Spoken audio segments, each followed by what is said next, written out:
Bonjour à toutes et à tous, bienvenue dans cette nouvelle édition du Minimac de la lettre de l'acheteur en partenariat avec placedelabourse.fr, le bimensuel dédié au monde agricole et aux matières premières agricoles. Au programme, cette semaine, nous ferons tout d'abord un tour de l'actualité de ces 15 derniers jours, puis nous retrouverons Arthur Portier, Commodities Analyst chez Agritel, qui nous livrera son très intéressant point de vue sur la situation céréalière dans le monde. Et en fin d'édition, il me restera qu'à vous souhaiter un bon week-end.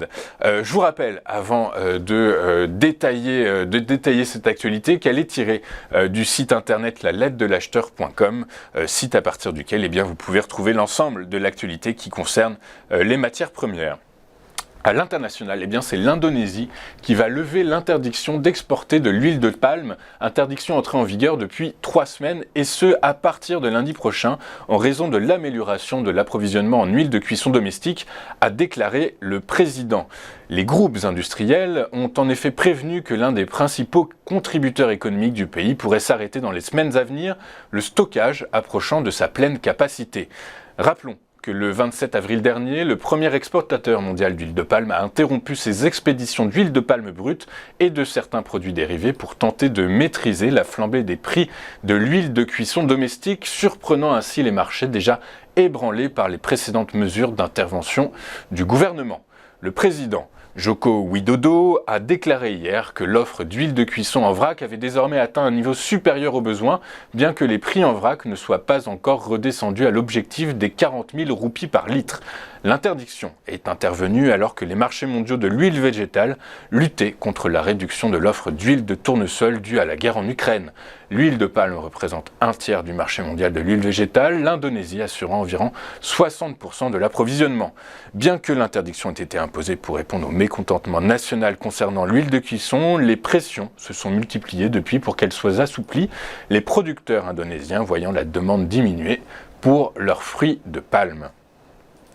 Au Kenya, la production de café devrait diminuer de 10% pour la saison 2022-2023, selon le dernier rapport du United States Department of Agriculture.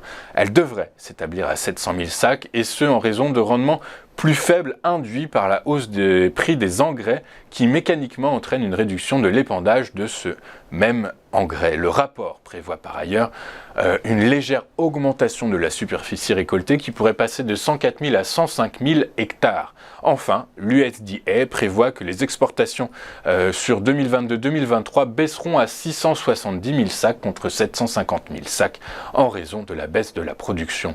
La consommation intérieure de la saison 2022-2023 devrait augmenter légèrement car la croissance de la demande tirée par le secteur de l'hôtellerie est freinée par la baisse du pouvoir d'achat des consommateurs en raison de l'inflation élevée. La banane n'est pas le meilleur élève en matière de bilan carbone et de bonnes pratiques environnementales. Mais la filière fait des efforts, en particulier celle de Guadeloupe et Martinique, puisque pour la banane française, c'est une question de survie si elle veut garder une place dans un marché de plus en plus concurrentiel après une année 2021 compliquée. C'est pourquoi, du 9 au 24 mai 2022, la banane française affiche ses couleurs tricolores en abribus et en grand format en région et à Paris Île-de-France. Une campagne qui s'inscrit dans le prolongement de la campagne de mai 2021. À travers cette nouvelle campagne, la banane de Guadeloupe et Martinique revendique son origine française et rappelle que la souveraineté alimentaire concerne également l'outre-mer.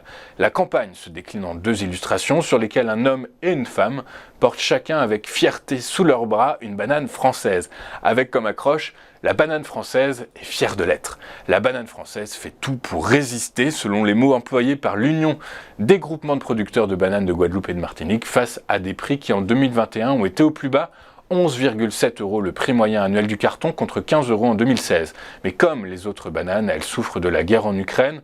Comme les autres, la banane souffre de la guerre en Ukraine. Les caisses non consommées se rajoutent au marché européen qui fait office de marché d'ajustement. Avec le risque d'une nouvelle baisse des prix, sur la durée, le directeur de l'UGPBAN craint un tsunami pour la filière marqué par une nouvelle baisse de prix. On va marquer une pause et juste après, eh bien, nous retrouverons notre invité Arthur Portier qui est Commodities Analyst chez Agricole et qui dressera pour nous un panorama complet de la situation céréalière dans le monde. Je vous rappelle juste que c'est un enregistrement qui a été fait il y a 2 jours et donc pour ma part, il me reste juste à vous souhaiter un très bon week-end et je vous donne rendez-vous pour une nouvelle édition de ce Minimag, la lettre de l'acheteur en partenariat avec place-de-la-bourse.fr. Rendez-vous dans 15 jours. Bonne fin de journée, très bon week-end sur Téléfinance.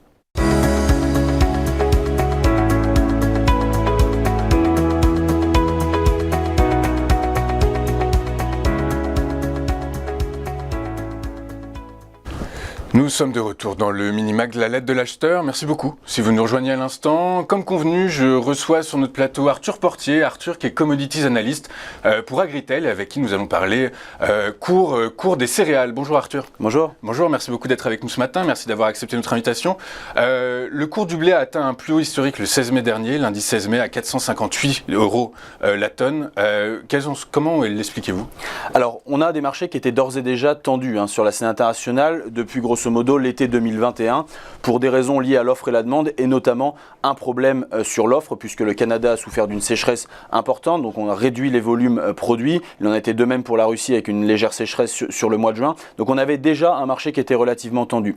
S'en est suivi évidemment la partie ukrainienne qui a engendré des blocages logistiques. Lorsqu'on sait le poids de l'Ukraine dans les échanges internationaux, automatiquement ça a engendré une hausse significative des cours. Et là s'ajoutent de nouveaux problèmes météo puisque la récolte 2022 dans l'hémisphère nord qui sera récoltée au mois de juillet, est mise à risque par, aux États-Unis, une sécheresse importante sur les blés d'hiver, mais aussi en France où on voit le déficit hydrique marqué. Tout ça crée un emballement de l'ensemble des matières premières agricoles. De l'ensemble des matières premières agricoles. Michel-Édouard Leclerc expliquait très récemment, ça fait 15 jours, 3 semaines, qu'il nous explique que les denrées alimentaires, aujourd'hui, l'inflation qu'on remarque sur les denrées alimentaires ne proviennent pas de la crise en Ukraine. Il explique très simplement que c'est la désorganisation logistique liée au Covid, la reprise de la croissance et la crise de l'énergie. Vous êtes d'accord avec ça ? Alors, Michel-Édouard Leclerc prépare visiblement ses prochaines négociations. Il s'avère qu'il y a une partie du prix qui intègre évidemment déjà la partie ukrainienne et les blocages logistiques qu'il y a là-bas. Maintenant, c'est vrai, il voit juste sur le fait que la reprise de la croissance économique a été si violente qu'il y a eu un effet ciseau sur les matières premières entre l'offre et la demande. On est sur des cycles longs en agriculture, donc le temps produire. Après, Michel-Édouard Leclerc évoque aussi la spéculation. Sur cette spéculation-là, et lorsqu'il évoque le fait que les agriculteurs ne vendent pas et sont assis sur le tas, il faut expliquer à Michel-Édouard Leclerc que moi, en tant que producteur, ma récolte, je vais la récolter au mois de juillet de cette année en blé. Et qu'aujourd'hui, je ne vais pas risquer à vendre plus de 30-40% de ma récolte, alors même que j'ai un risque climatique devant. Donc non, sur certains points, il a tort. Sur certains points, il a tort. Alors justement, vous expliquez les 458 € dont on parlait en introduction, c'est pour livraison septembre. Si on regarde les livraisons octobre, novembre, décembre, elles sont moins importantes. Comment est-ce qu'on peut expliquer ce phénomène ? Elles sont moins chères. Alors, elles restent élevées, mais c'est vrai qu'on a un marché qui évolue en déport. Donc sur les échéances rapprochées, elles sont plus élevées, pour la simple et bonne raison que le marché n'incite pas les producteurs à stocker. Il dit j'ai besoin de marchandises tout de suite puisque la tension elle est maintenant. La tension elle est évidemment logistique, on l'a dit sur la partie ukrainienne et il y a encore énormément d'incertitudes et de flou sur l'issue du conflit et elle est aussi sur la problématique de se dire qu'avec les politiques de certains États qui sont relativement protectionnistes, aujourd'hui on va avoir besoin de marchandises très vite et notamment de marchandises françaises. Alors effectivement vous parlez de protectionnisme, d'embargo, taxes, quotas, les restrictions au commerce international de produits agroalimentaires agricoles se multiplient. On pense notamment à l'Inde qui très récemment a fermé, a interdit les exportations. Quelles sont les conséquences que ça peut avoir, que ça va entraîner sur le marché des céréales ? Alors on a eu l'Indonésie sur l'huile de palme récemment, on a maintenant l'Inde sur le blé. Il s'avère que l'Inde n'est pas structurellement un exportateur, mais beaucoup d'opérateurs ont nourri des espoirs de voir l'Inde remplacer en partie les exportations ukrainiennes. D'où la déception de certains opérateurs et la flambée qu'on a connue notamment lundi avec une hausse de plus de 20 € la tonne sur le marché. Maintenant, il s'avère que si vous avez l'Inde qui n'exporte pas ces 10 millions de tonnes comme c'était prévu et qui va peut-être faire 4-5 millions de tonnes, d'autres pays vont devoir compenser et l'Ukraine, et en partie la Russie avec les sanctions et les problèmes logistiques qu'il peut y avoir dans le pays, et maintenant l'Inde. Et dans ce contexte-là, toute la demande va se concentrer vers quelques origines, et ces origines, elles sont notamment françaises ou américaines, peut-être canadiennes si les semis se passent bien, mais en tout cas, on a de moins en moins de personnes capables de nourrir le monde. De pallier à ces restrictions, vous nous expliquez que le Canada, les États-Unis, par des phénomènes météorologiques, finalement, ne pourraient peut-être pas assurer ce transvasement de l'offre, du coup. Alors c'est vrai que la météo est toujours extrêmement importante, on le voit en France actuellement avec le déficit hydrique, mais si on va au Canada, les semis sont en train de débuter, sauf qu'ils débutent dans une partie humide assez importante, donc ils sont ralentis par l'humidité et le froid. Il en est de même pour le maïs aux États-Unis, il en est de même pour les blés de printemps aux États-Unis. Donc on voit qu'il y a quand même quelques phénomènes météo, inévitablement, qui viennent apporter leur grain de sel et mettre un peu d'huile sur le feu sur les marchés. Alors on sait qu'en Ukraine, c'est la partie orientale qui fournit le plus, qui est la plus agricole. Les combats se déroulent dans la partie orientale. Est-ce que vous avez déjà une vision de l'impact que ça pourrait avoir si le conflit continue à horizon pour la saison 2023 ? Alors, il faut rester très humble face à ça au regard du nombre d'incertitudes, mais c'est vrai qu'on est en train de passer d'un problème logistique à un problème agricole.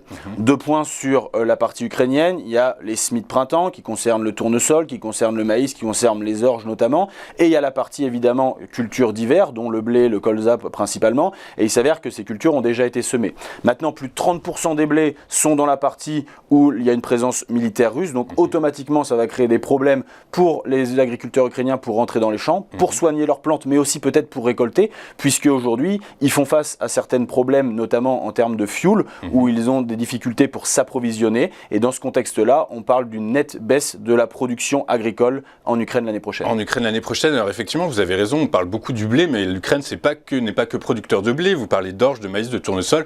On pense donc l'huile de tournesol vient à manquer sur les étals françaises. Ça peut continuer. Enfin, quelles sont la perspective que vous voyez vous en tant qu'expert? Alors l'huile de tournesol, il faut savoir que 50% de l'huile de tournesol au niveau mondial est exportée par l'Ukraine, 30% par la Russie. Donc on voit bien que le problème actuellement est 80% qui provient de la mer Noire de l'huile de tournesol et une grande partie vient en Europe. Donc il s'avère qu'aujourd'hui, la problématique que l'on a sur la logistique ukrainienne qui se transforme en problème agricole puisqu'ils ne peuvent pas semer comme ils le souhaitent leur tournesol, on a une production qui pourrait passer de 17,5 millions de tonnes l'année dernière en graines à proche des 9-10 millions de tonnes cette année. Donc automatiquement, la tension sur l'huile de tournesol devrait se poursuivre et même si les agriculteurs français ont emblavé davantage cette année, ça ne compensera pas la perte de la provenance ukrainienne. Mais alors dans ces cas-là, est-ce que pour protéger le consommateur, les autorités françaises pourraient être amenées à interdire les exportations? Alors il faut savoir en blé déjà, la France donc, qui produit aux alentours des 35 millions de tonnes, ça sera certainement un petit peu moins cette année avec la sécheresse, il y a 50% qui est destiné au marché intérieur, 50% qui est exporté, soit vers l'Union européenne, soit vers les pays tiers, avec comme principal client l'Algérie, le Maroc, la Tunisie, l'Égypte, etc. Donc il s'avère que les mesures protectionnistes prises par certains pays, la France n'a pas à les prendre sur le blé puisqu'aujourd'hui on est autosuffisant. Maintenant il y aura une compétition entre le marché intérieur et le marché export, ça c'est un fait. Et demain, il faudra la jouer collectif. C'est au niveau européen que ça joue. Donc il ne faut pas qu'il y ait un État européen qui prenne la décision tout seul d'interdire tel ou tel export sur les produits. Il faudra la jouer collectif sur ce dossier et rappeler, encore une fois, que la France aujourd'hui nourrit une grosse partie des populations et des acheteurs internationaux qui n'ont pas la chance de pouvoir produire du blé. Donc un embargo demain pour les origines françaises et automatiquement c'est un cataclysme sur la scène sur la scène internationale. Vous parlez de cataclysme sur la scène internationale. Est-ce que le risque, comme il y a une quinzaine d'années, c'est cette situation? Alors c'est un des responsables de la Banque d'Angleterre qui dit que la tension sur les marchés agricoles aujourd'hui va entraîner inévitablement des guerres de la faim. C'est ce que vous pensez aussi? On y est déjà, on est à l'aube de ces émeutes de la faim. Il y a des tensions sociales extrêmement importantes dans certains pays. Des pays comme l'Algérie qui peuvent avoir des devises en vendant du gaz ou du pétrole et peuvent acheter du blé derrière, mais ce n'est pas le cas de bon nombre d'autres pays. Par exemple, le Bangladesh qui allait se fournir en Inde pour le blé, qui voit aujourd'hui l'embargo indien, doit aller chercher d'autres sources d'approvisionnement et donc, sur des niveaux de prix élevés, peut mettre à mal ses finances. Donc vous avez des pays aussi comme le Sri Lanka qui avait fait le choix agricole de se développer sur le non-pesticide et qui se retrouve aujourd'hui dans une impasse terrible. Donc il y a des choix politiques qui ont été faits et qui peuvent courir à des émeutes de la faim, ça c'est une évidence. Mais clairement, il faut rappeler le rôle de la France aujourd'hui, de cette agriculture forte française, destinée à l'export en partie et destinée au marché intérieur pour l'autre, qui assure la paix sociale au niveau international. D'accord, c'est très important et c'est très encourageant ce que vous dites. En France, si on s'intéresse au marché français, est-ce que cette sécheresse, alors j'aime bien la tournure, la sécheresse va-t-elle nous mettre dans le pétrin? En gros, quid des répercussions sur le prix des denrées alimentaires alimentaire courante en France? Alors au niveau international, c'est là que ça joue sur les marchés. C'est pas seulement la sécheresse française qui fait grimper les prix. Mais c'est vrai que dans un système de tension comme on a aujourd'hui, la nervosité est très forte sur les marchés. On le voit, la moindre nouvelle accentue la hausse ou accentue la baisse sur les marchés. Il s'avère que la sécheresse actuellement que l'on connaît en France va nous mettre dans la panade pour certains produits. Et si on parle du blé, évidemment qu'il y aura une répercussion sur le panier du consommateur moyen. Ça sera aussi la même chose pour l'huile, puisqu'il n'y a pas seulement la matière première agricole qui a augmenté. Si on prend la baguette qui est le symbole français, il n'y a pas que la matière première agricole et donc le blé tendre qui a augmenté, mais il y a aussi toutes les charges énergie qu'il y a avec le gaz, l'électricité et qui vont engendrer inévitablement une hausse des produits alimentaires en France. C'est ça, il y a en fait, toutes les charges opérationnelles. On peut même penser qu'il y a une hausse des salaires qui va probablement arriver, qui devrait être impactée, qui impactera forcément le prix. Arthur, est-ce qu'on peut parler, si on en revient au conflit en Ukraine, est-ce qu'on peut parler d'armes agroalimentaires ? On peut parler d'armes agroalimentaires, on le voit, la notion géopolitique sur le blé est extrêmement importante. On en a parlé avec le rôle de la France de nourrir une partie des pays du Maghreb notamment, sans quoi on va avoir des flux migratoires importants. S'ils ne peuvent pas avoir accès à l'alimentation, des bons nombres de populations vont migrer vers là où l'alimentation est. Donc oui, il y a une véritable arme géopolitique. Oui. Maintenant, se pose la question justement du président russe Vladimir Poutine, qui peut utiliser justement ces stocks de blé et la bonne production attendue pour l'an prochain pour rassurer une partie des populations et des acheteurs internationaux en leur disant « Ne vous inquiétez pas, moi j'ai du blé ». Et alors il a du blé, oui, on sait qu'il a du blé. Est-ce qu'il ne pourrait pas orienter les flux de ces stocks vers la population locale ? Alors aujourd'hui, en termes de pays exportateurs, la Russie est le premier pays exportateur. Donc ils ont les capacités de se nourrir et d'exporter. Au regard de la production à attendre, ils peuvent aller à plus de 45 millions de tonnes d'export. Ce n'est pas les chiffres avec lesquels nous travaillons, pour la simple et bonne raison qu'il y a des sanctions qui ont été mises au niveau international qui peuvent freiner ces flux. Il y a la logistique qui va être aussi compliquée. Mais c'est vrai que la Russie aujourd'hui compte dans le paysage agricole mondial. Ok, très clair. Merci beaucoup Arthur d'avoir été avec nous ce matin. Je rappelle que vous êtes commodities analyst chez Agritel. On va marquer une pause et on se retrouve tout de suite après pour la commo du jour. À tout de suite sur TV Finance.